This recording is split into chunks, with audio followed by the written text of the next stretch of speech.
다음은 어느 온라인 노인 커뮤니티에 올라온 글입니다. 다들 은퇴 후 일상들은 어떠신가요? 저는 노는 것도 하루 이틀이지 요즘은 너무 재미가 없어요. 하루가 꼭 1년처럼 느껴집니다. 그리고 거기에 이런 댓글이 달립니다. 저도 마찬가지예요. 이젠 해외여행도 감흥이 없더라고요. 저도 그래요. 앞으로 못해도 20년은 더 살아야 하는데 정말 지겹습니다. 우리가 은퇴를 하고 노년을 맞이하면 수면, 식사 같은 필수 시간을 제외한 대부분의 시간이 자유입니다.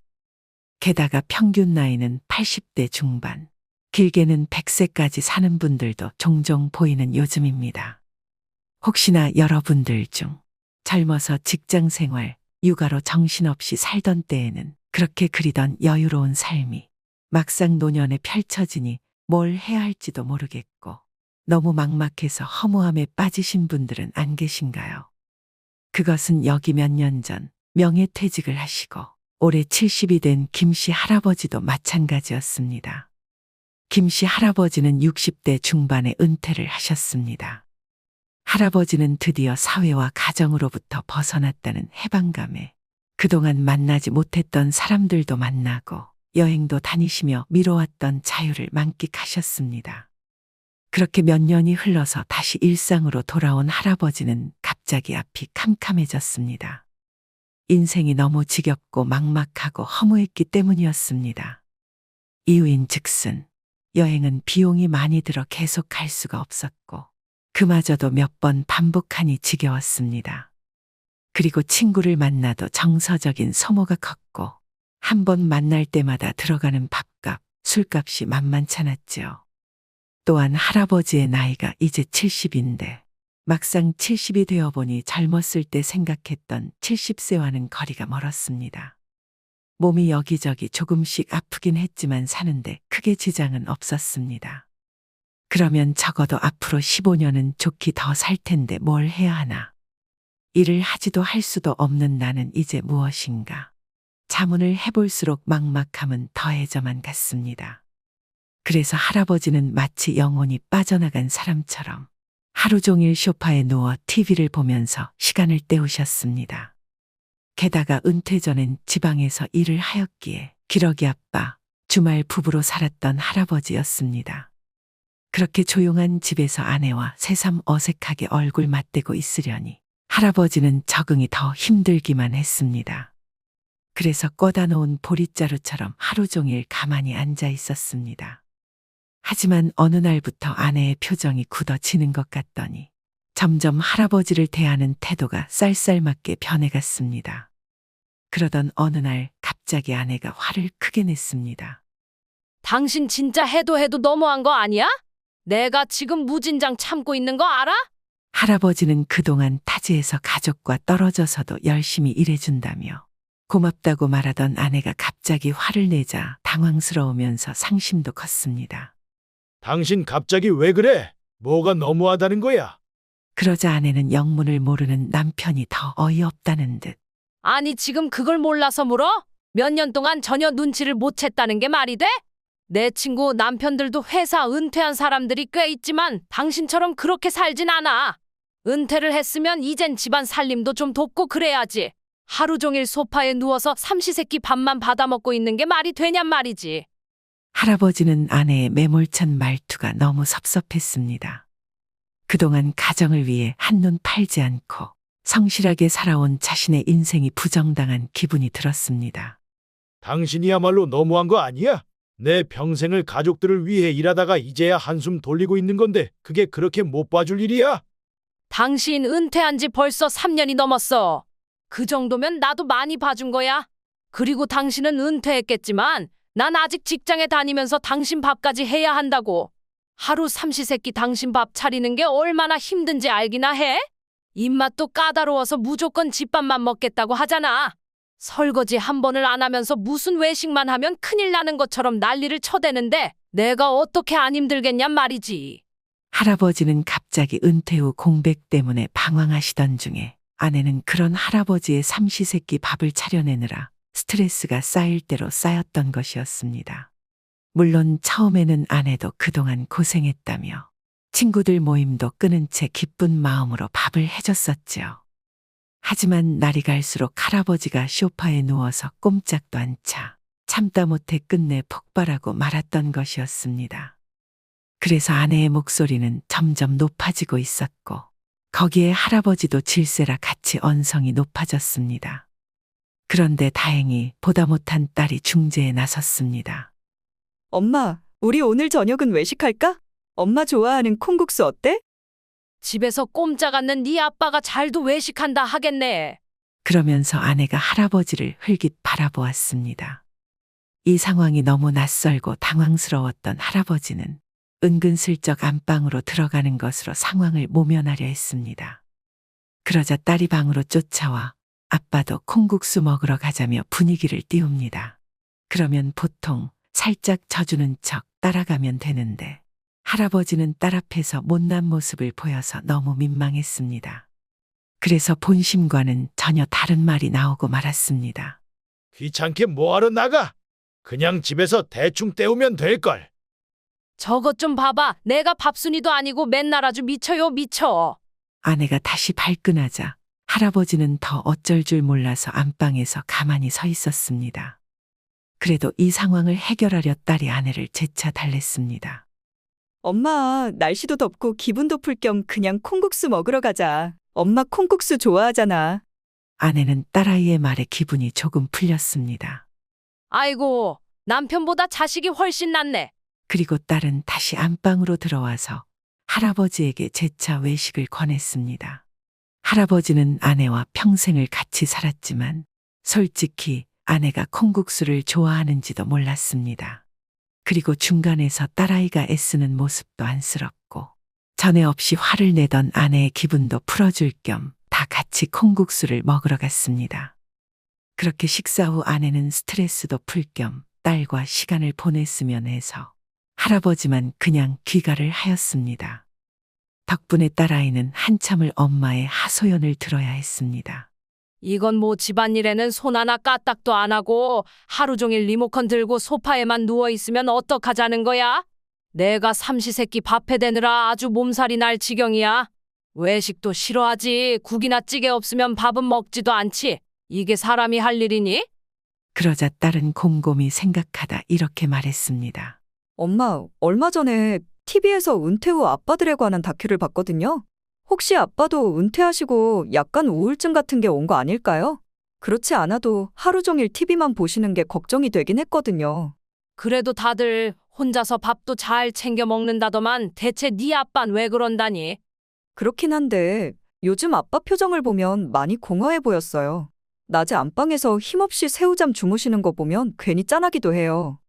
그렇게 모녀들은 이야기를 좀 더 하다가 집으로 돌아왔고 집에 돌아온 딸은 할아버지에게 엄마가 지금 얼마나 힘들어하는지 아빠가 없을 때 엄마가 얼마나 힘들었는지 설명해 주었으며 집에서 무기력하게 앉아있는 아빠도 너무 걱정이라고 염려해 주었습니다. 그리고 그 다음 날 딸이 퇴근을 하면서 할아버지에게 웬 전단지를 내밀었습니다.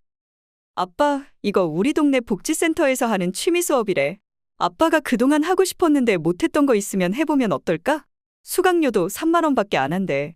딸아이의 말에 할아버지는 정신이 번쩍 드셨습니다. 그동안 은퇴하고 할 일이 없어진 자신이 너무 허무하고 당황스러워 아내의 입장은 미처 생각 못했다는 자각이 드셨기 때문이었습니다.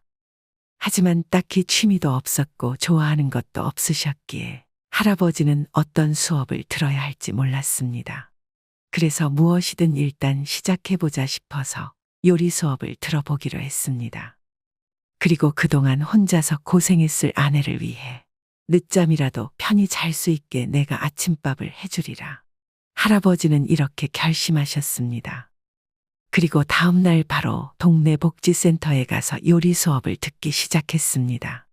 단돈 3만 원에 물화일체가 되어 있던 소파와 TV랑 작별을 고하고 더구나 요리를 직접 해주겠다고 하니 제일 기뻐했던 건 아내였습니다. 그런데 더 놀라운 것은 할아버지한테 요리가 재미있다는 것이었습니다. 70년을 살고 처음 알게 된 사실에 놀랍기도 하고 신기하기도 하였습니다. 물론 아침을 짓겠다고 큰 소리친 첫날부터 잘하지는 못했습니다. 물을 적게 넣었는지 전기밥솥에 누룽지가 만들어졌습니다. 전기밥솥으로 누룽지밥을 하는 사람은 당신이 처음일 거야. 아내는 박장대소를 하며 웃었습니다. 그날이 은퇴 후 처음으로 해맑게 서로를 쳐다보며 웃었던 날이었습니다. 그렇게 요리에 재미를 붙인 할아버지는 이제 복지센터에서 가르쳐준 요리만으로는 만족이 안 되셨습니다. 할아버지는 그날부터 유튜브에 요리 채널이라는 채널은 다 듣고 지냈습니다.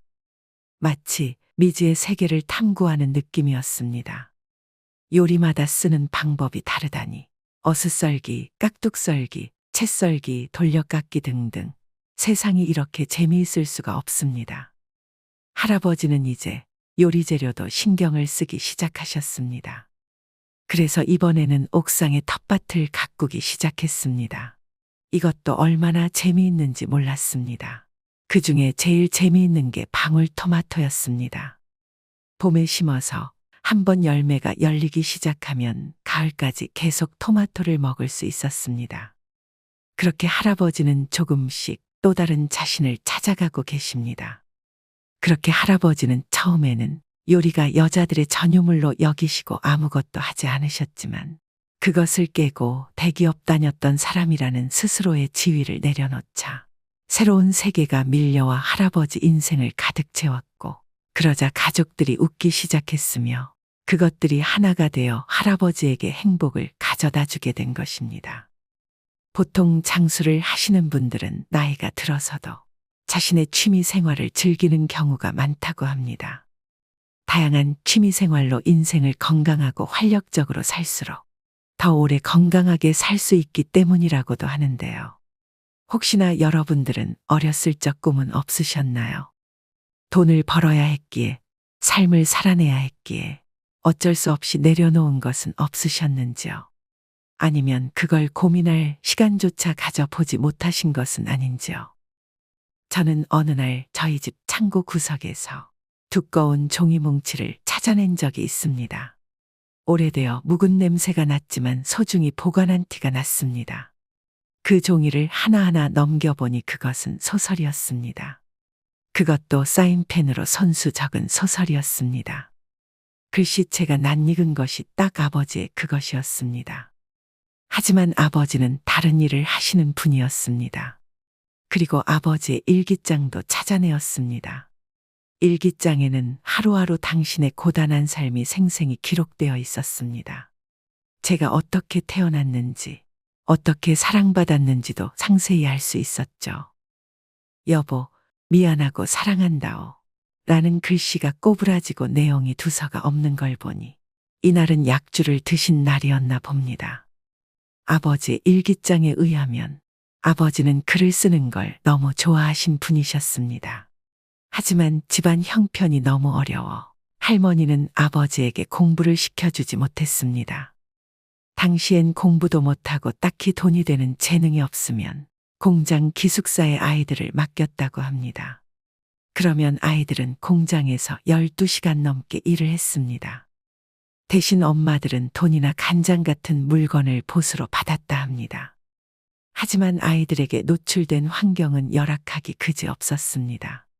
어른 직원들의 폭력 속에서 강제로 일을 해야 했으며 동작이 늦다며 망치나 스패너가 날아오기도 했습니다. 아버지는 망치에 머리가 깨져서 피가 흐르던 날 공장 기숙사를 탈출하여 면일을 뛰어서 집으로 도망쳐 왔습니다. 그리고 방문을 걸어 잠그고 공부를 하셨습니다.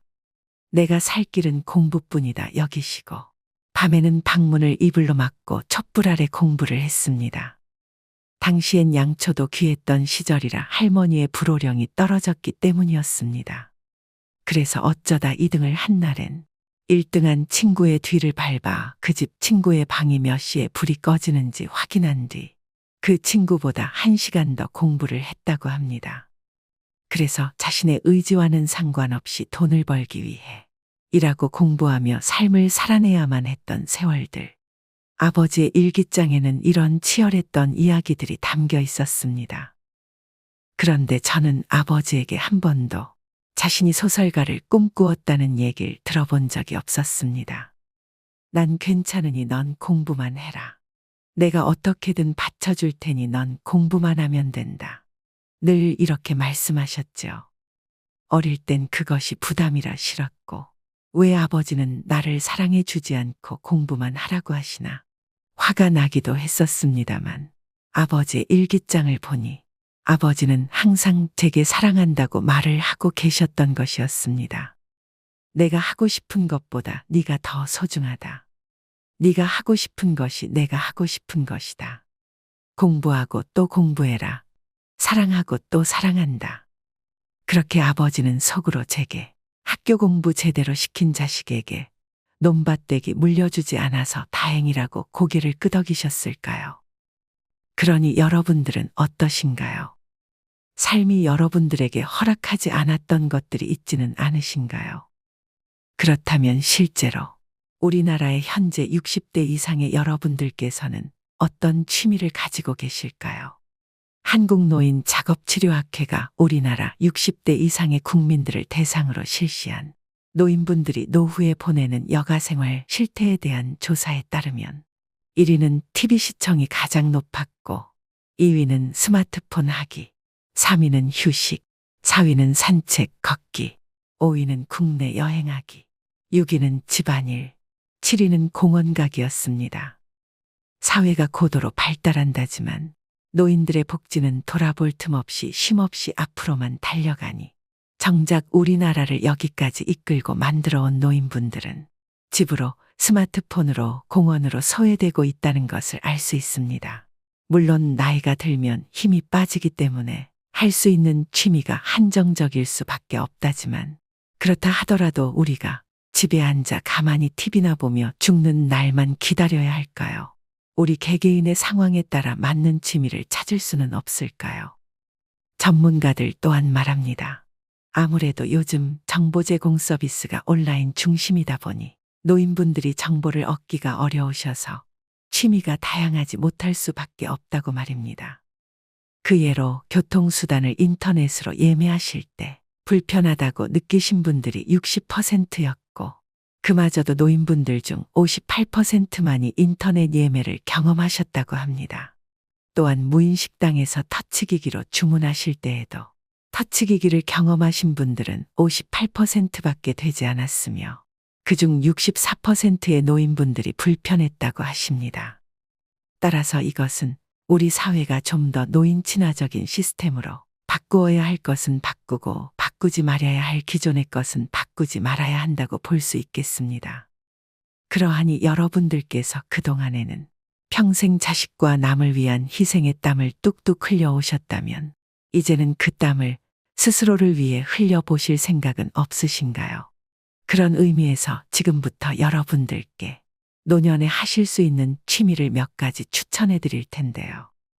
그 전에 취미 생활을 정하실 때 중요한 것들이 있습니다. 첫 번째, 효율적으로 시간 배분을 해보세요. 처음에는 조금씩 시간 내어 한 가지만 하시다가 나중에 나에게 맞는 취미 생활이 몇 가지 생긴다면 하루를 더욱 알차게 보내실 수 있습니다.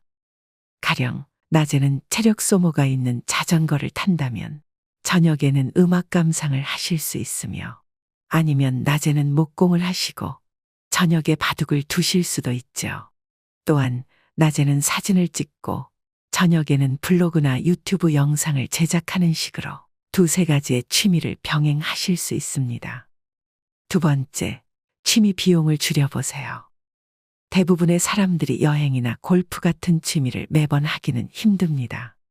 따라서 내 경제 상황에 맞는 취미를 적절히 잘 선택하시는 것이 좋습니다. 세 번째, 건강 상태를 고려해 선택하세요. 몸 상태가 좋지 않다면 몸을 많이 쓰는 취미보다는 독서나 약초를 키우는 것처럼 몸에 무리가 가지 않으면서 소소한 재미를 느낄 수 있는 취미를 정하시는 것이 좋겠습니다. 그런 의미에서 지금부터 제가 알아본 노후에 여러분들께서 즐기실 수 있는 취미를 8가지 추천해 드릴 텐데요. 물론 제가 추천해 드린다고 이것을 꼭 전부 다 하시라는 압박을 느끼실 필요는 전혀 없으며 혹시라도 마음에 드는 게 하나도 없다고 하셔도 상관이 없습니다.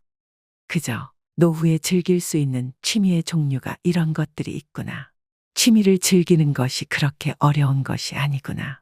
이런 생각만 드셔도 저는 성공이라고 생각하니까요. 그러니 그저 가볍게 한번 참고해 본다 생각하시고 듣는 시간을 가져주시면 감사하겠습니다. 첫 번째 취미 활동은 수영입니다.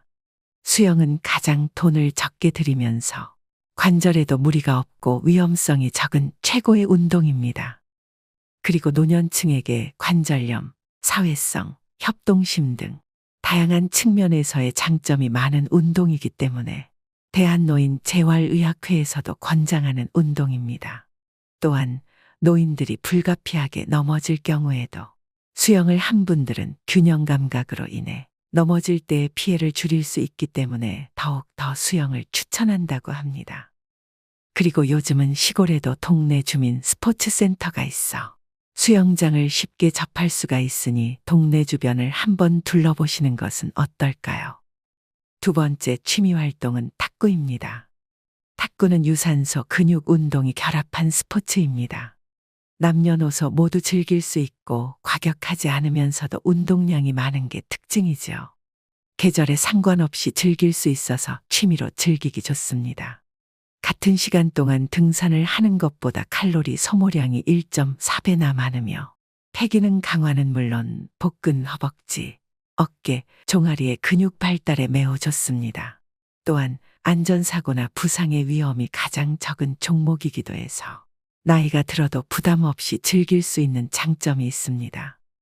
또한 80세 이상 노인분들은 탁구공이나 라켓이 조금 큰 라지볼을 즐기실 수 있습니다.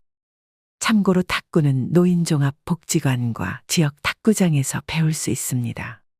그렇게 동호회에 가입해서 사람도 만나시면서 조금씩 배우시는 것도 추천드립니다. 세 번째 취미 활동은 베란다나 공터의 채소 키우기입니다. 노년 생활에서는 육체 활동이 중요한 만큼 집에서도 쉽게 움직이며 하실 수 있는 취미입니다. 그렇게 베란다나 텃밭에서 채소를 가꾸다 보면 채소뿐만 아니라 건강까지도 얻을 수 있어 일석이조입니다. 방울토마토나 오이, 상추 등 키우기 쉬운 채소들부터 기르신다면 수확해서 나오는 채소들로 성취감도 느끼시면서 은퇴 후 남은 지루한 일상을 즐겁게 보낼 수 있습니다. 그리고 최근에는 은퇴 후 복잡한 도시 생활을 끝내시고 지방 전원주택으로 정착해 텃밭을 가꾸는 분들도 많으신데요. 이때 너무 마당이 넓거나 큰 전원주택은 잡초 관리나 집수리 규모가 커지므로 오히려 불편하실 수 있습니다. 그러니 환경을 잘 고려해 보시고 무리하지 않는 것을 권해드립니다. 네 번째 취미 활동은 악기 연주입니다. 전문가들은 노년에 악기를 연주하는 것이 우울증을 낮추고 치매를 예방하고 병원을 방문하는 횟수도 떨어뜨리며 폐기능까지 늘리는 효과가 있다는 연구 결과를 밝혔습니다. 동호회 등에 참석하셔서 악기를 배우시면 새로운 친구들도 생기고 공연을 준비하시면서 잘해내고 싶은 새로운 목표가 생길 것입니다. 그래서 공연을 하고 박수를 받을 때의 성취감은 말할 수 없이 큽니다. 우리가 은퇴를 하면 스스로 위축이 많이 될 수 있는데 악기 연주를 하면 삶의 활력과 자존감을 채울 수 있습니다. 그래서 하나의 악기만 잘 배워두어도 봉사활동이나 재능기부를 하시면서 삶의 활력을 찾을 수 있습니다. 다섯 번째 취미활동은 독서입니다. 특히 도서관에 가서 책을 읽으면 딱히 돈을 들이지 않고도 여러 가지의 책을 읽을 수 있어서 좋습니다. 노년기에는 육체적으로 제약이 있기 때문에 다양한 경험이나 여행을 하고 싶어도 힘에 부칠 수가 있습니다.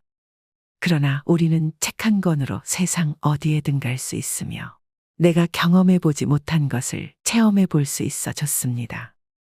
또한 우리의 뇌는 책을 계속 읽으면 책을 좋아하는 뇌로 바뀌기 때문에 꾸준히 책을 즐기다 보면 정신과 통찰력이 깊어진다는 느낌은 덤으로 느낄 수 있고 새로운 것에 관심이 생겨서 도전의식도 생길 수 있으니 독서는 단지 독서를 넘어서서 새로운 계기를 맞이하는 좋은 취미가 될 수도 있습니다. 6번째 취미 활동은 요가와 명상입니다. 요가와 명상은 내 몸을 살피는 동시에 휴식도 할 수 있는 최고의 취미입니다. 아무래도 나이가 들면서 관절이 약해지고 근육량이 줄어들면서 과격한 활동은 몸에 무리를 가져다 줍니다. 그러나 요가를 하면서 여러 가지 자세들을 취하는 것은 근육뿐만 아니라 뼈를 하나로 묶어주는 힘줄과 인대를 강화해 줍니다. 또한 요가를 하면서 의식적으로 호흡과 명상을 할 수도 있는데 이는 심장 박동수와 혈압을 낮추어 불안과 우울증을 완화하는 데 도움을 줍니다. 요즘에는 집에서도 유튜브를 보시면서 요가 동작과 호흡을 따라 할 수 있는 영상들이 많으니 아침에 시간을 정해놓고 요가와 명상을 취미로 하는 것도 좋아 보입니다. 7번째 바리스타, 소믈리에, 요리입니다. 먹는 즐거움을 즐기는 분들이시라면 바리스타 자격증이나 소믈리에 자격증, 요리 배우기에 도전하는 것도 좋습니다. 커피 향이 좋은 분들은 바리스타에 도전하시고 와인의 향에 취하고픈 분들은 소믈리에에 도전하시고 음식을 좋아하는 분들은 요리에 도전해 보시는 건 어떨런지요. 처음에는 혼자만의 취미 생활일 수 있지만 취미 생활이 깊어지고 성취감이 높아질수록 주위 사람들과 함께 나누고 싶어지게 될 수도 있고 더 나아가 은퇴 후 직업으로 연결될 수도 있지 않을까요? 8번째 그림 그리기입니다. 우리가 어릴 때에는 누구나 그림을 그렸습니다. 도화지에, 땅바닥에, 집벽과 마루에 온통 그림을 그리죠. 그러다 나이가 들면서 그림을 그리지 않게 됩니다. 지금 그림을 그리는 저는 단지 그림 그리는 것을 멈추지 않았을 뿐이죠. 그러니 여러분들도 언제든 다시 그림을 그린다고 해도 그것이 이상할 것이 없습니다. 어렸을 때 원래 하던 것을 다시 하는 것뿐이니까요. 그리고 보통 그림을 그릴 때 그림을 얼마나 잘 그리는지는 전혀 중요하지 않다고 하기도 하지만 사실 실력이 조금씩 느는 것이 느껴지지 않으면 그림 그리는 것이 재미가 붙지 않는 게 사실입니다. 주변의 칭찬도 듣고 그래서 자기 만족도 들어야 더 잘 그리고 싶은 목표의식도 생기니까요. 그래서 제가 조금 도움을 드리자면 처음에는 실물보다 사진을 보고 따라 그리시는 게 좀 더 쉬울 것이며 나무나 꽃처럼 형태가 복잡한 사물은 당장은 피하시고 구름이나 바다, 수평선 같은 간단한 풍경이나 사물을 그리는 것을 추천드립니다. 또한 처음에는 연필로 스케치를 하시고 연필로 간단한 명암만 표현하시고 끝내시며 그것으로 형태 감각이 어느 정도 생기시면 그때 물감으로 색칠을 시작하시는 것이 좋습니다. 그림을 수학 문제로 본다면 연필 스케치 그림은 이론, 공식, 기초이고 색칠은 좀 더 복잡한 응용 문제라 볼 수 있습니다. 그래서 처음부터 응용 문제를 푸셔서 좌절감에 그림을 시작도 못하고 포기하시는 경우가 많습니다. 만약 문화센터나 학원에서 도형과 석고상 같은 딱딱한 그림만 계속 그리게 하거나 수채화 같은 초보자의 진입장벽이 높은 그림을 그리게 하면서 세세하게 지도조차 해주지 않는다면 과감히 끊고 다른 학원을 찾아보시는 걸 추천드립니다. 그리고 보통 그림하면 수채화들을 많이 생각하시는데요. 수채화는 물 조절이 어렵고 사물의 구체적인 묘사와 중간 과정이 동시에 진행되기에 생각보다 초보분들의 진입장벽이 높습니다. 그래서 물 조절이 비교적 간편하면서 실패하면 몇 번이든 덧칠이 가능한 아크릴 물감으로 색칠을 시작하시는 걸 추천드립니다. 그리고 아크릴 물감이 손에 익으시면 유화 물감도 쉽게 시작하실 수 있으니 이 또한 이득이 되실 것입니다. 그렇게 그림을 그리시다 보면 성취감뿐만 아니라 기억력 증진에 큰 효과가 있다고 하는데요. 우리는 그림을 그리면서 시각적 공간적으로 사물을 바라보고 표현하는 연습을 하게 되며 그림을 배우면서 언어적인 요소는 물론 팔과 손가락 관절을 미세하게 움직이는 운동적 효과까지 얻을 수가 있습니다. 그 밖에도 노후에 많이들 하시는 취미들이 등산, 테니스, 자전거 등이 있는데 이런 취미들은 젊었을 때부터 꾸준히 체력을 길러오셨고 제대로 된 자세와 방법들을 익히시고 시작을 하시는 것이 좋습니다. 그렇게 여러 가지 취미를 하시다 보면 잊고 있었던 과거와 만나면서 생각에 잠기기도 하는데요. 저도 역시 글을 쓰거나 그림을 그릴 때 종종 과거로의 여행을 할 때가 있습니다. 제가 어릴 적 같은 동네에 살던 친척 남동생이 있었습니다. 그 아이는 아침이면 염소와 소를 몰고 들판에 다녀왔으며 학교에 다녀와서 농사일을 돕다가 소와 염소를 다시 몰고 왔습니다. 그리고 밤에는 집의 지붕에 올라가 하늘을 바라보고 있었죠. 동생은 1살 터울이었지만 저보다 훨씬 과묵했습니다. 아니, 말을 거의 하지 않았습니다. 그렇게 그 녀석은 밤이면 항상 지붕 위에 올라가 하늘을 바라보았죠. 저는 저 특이한 녀석이 왜 매일 저러고 있는지 너무 궁금했습니다. 그래서 어느 날은 저도 지붕에 올라가 동생 옆에 누워보았습니다. 그리고 바라본 하늘은 저도 모르게 탄성이 나왔습니다. 당시엔 자가용도 전무하였고 포장길이라는 건 시멘트길에 시골 도로라는 건 출입문이 하나뿐인 고물버스가 내려앉지도 않고 용케도 굴러간다 싶을 정도로 돌밭투성이었죠. 그러니 하늘이 얼마나 깨끗했던지요. 누워서 바라보는 하늘에는 우주가 통째로 눈앞에 펼쳐졌습니다. 또한 가로등 같은 불빛이 거의 없으니 세상의 모든 어두움은 마치 별에게로 향하는 길 같았습니다.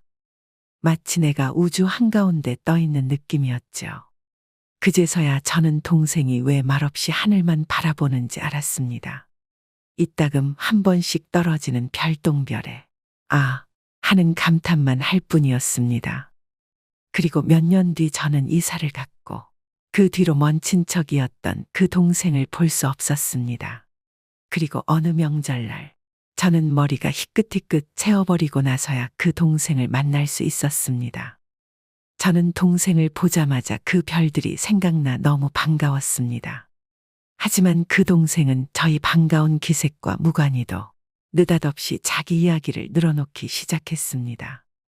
묻지도 않은 시시콜콜한 자기 일상 얘기를 하고 다른 사람이 어떤 주제를 이야기하면 뜬금없이 끼어들어서 영양가 없는 말을 늘어놓았습니다. 아무도 관심이 없는 자기 이야기를 계속해서 했습니다. 그래서 나중에 둘만 있을 때 저는 동생에게 왜 이렇게 갑자기 말이 많아졌는지 물어보았습니다.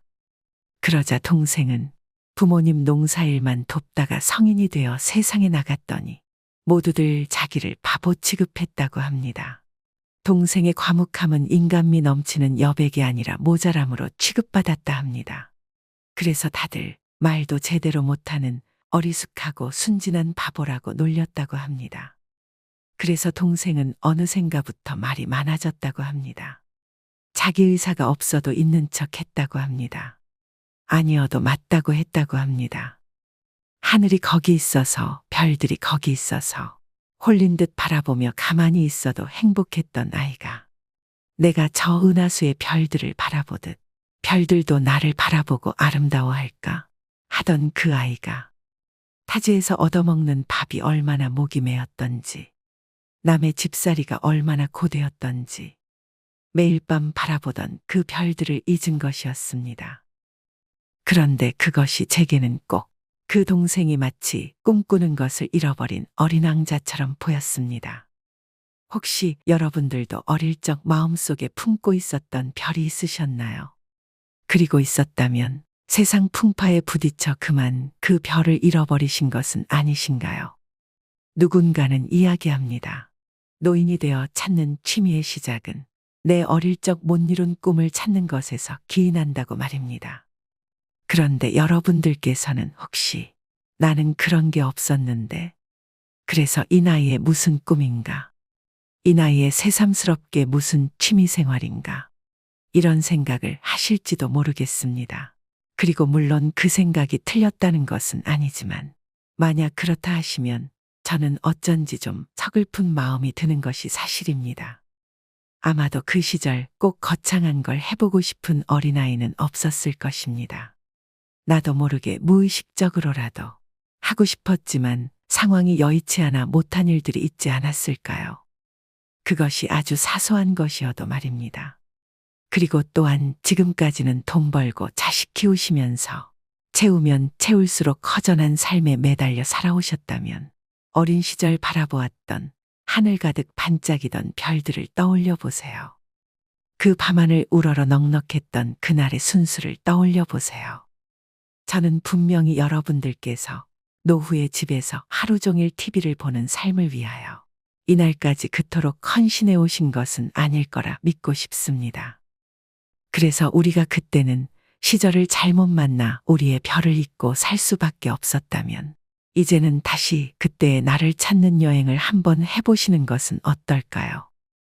나무가 항상 하늘로 향하듯이 우리의 발은 땅을 딛고 이번에는 별을 한번 쳐다보며 걸어가는 건 어떨까요? 그럼 여기까지 노인을 위한 나라는 있다. 노나였습니다. 시청해 주셔서 감사합니다.